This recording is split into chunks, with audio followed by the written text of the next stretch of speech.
Here I have HTC U23 Pro, and today I'm going to show you how to enter recovery mode on this device. So to do this, firstly you have to turn your device off by holding down power key, then tap power off.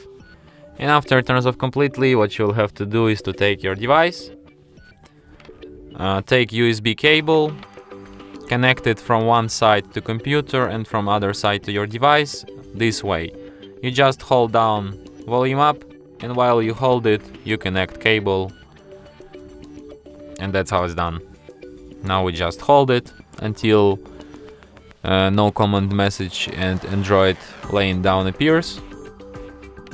Now we hold down power key and press volume up once, and we end up in recovery mode. So here at the recovery you can use volume keys to navigate and power key to select, and you have such options as reboot system now, reboot to bootloader, enter fastboot, apply update from ADB, apply update from SD card, wipe data factory reset, view recovery logs, and power off. So if you want to quit this mode, just select the first option, reboot system now, and your device will be restarted just as usual.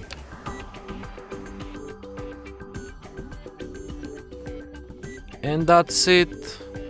Thanks for watching. If you find this tutorial useful, don't forget to hit that like button and subscribe to our channel.